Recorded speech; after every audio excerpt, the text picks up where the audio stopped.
पाक टार्गेट रहीपे ओडिशार एही सबु संवेदनशील सामरिक प्रतिष्ठान। तेबे चलतु जानिबा से सबु कौन कौन। तेबे जदि एभली वीडियो सबुबेले देखिबाकू चाहुचंदी चैनल को सब्सक्राइब करनियंतु एवं पाखरे थिबा बेल आइकन को प्रेस कर दियंतु।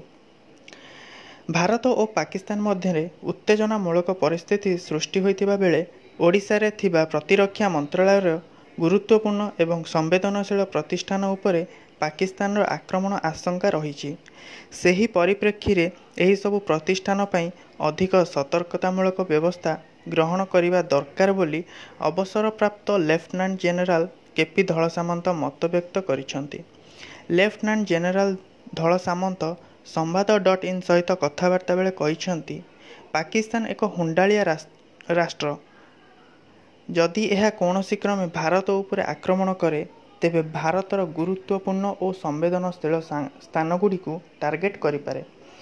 ओडिशा रे चांदीपुर क्षेपणास्त्र घाटी, चारबाटिया गोइंदा विमान अवतरण केन्द्र, सुनाबेढ़ा विमान इंजिन कारखाना एवं सईतला गोला बारूद कारखाना प्रभृति संवेदनशील प्रतिष्ठान रही। ओडिशा रे आतंक विरोधी सुरक्षा व्यवस्था खूब मजबूत नुहे, तेणु से गुड़िकर सुरक्षा पई सतर्कतामूलक पदक्षेप केंद्र एवं राज्य सरकार पक्षरु ग्रहण करिबा एकांत आवश्यक।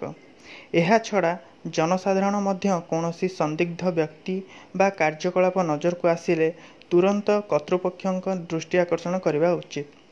प्रकाश थाउ कि बंगोपसागर कूल बालेश्वर सहर निकटरे चांदीपुर ठारे अवस्थित प्रतिरक्षा गवेषणा एवं उन्नयन प्रतिष्ठान वा DRDO रो गुलीगोला परीक्षागार एवं अब्दुल कलाम द्वीपपुंजरे क्षेपणास्त्र घाटी रही।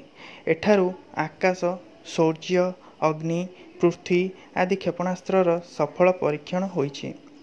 सेही भली कोरापुट जिलार सुनाबेढ़ा ठारे हिंदुस्तान एरोनॉटिक लिमिटेड वा हाल रो विमान इंजिन कारखाना रही। लढ़ुआ विमान हिसाब रे मिग विमानर सुख्याति रही। बलांगीर जिलार बड़माल ठारे गुलीगोला कारखाना रही, जहाँकि युक्तराष्ट्र अमेरिका, जर्मनी, स्विट्जरलैंड एवं बुल्गेरिया भली राष्ट्ररू प्रदत्त अत्याधुनिक ज्ञानकौशल निर्मित होईछि। एहा छड़ा कटक जिलार चौद्वार निकटस्थ चारबाटिया ठारे गोइंदा विमान अवतरण केन्द्र रही। एही परिप्रेक्षी रे ओडिशार प्रतिरक्षा संपर्कित गुरुत्व रही बोली तथा विज्ञ महल रे मत। तेणु एसबु प्रतिष्ठान कड़ा सुरक्षा प्रति ध्यान देवा दरकार। जदिओ ओडिशा देशर एक शांतिपूर्ण राज्य, किंतु एही कारणरू यह शत्रुपक्षर टार्गेट रे रहिबा आशंका रही।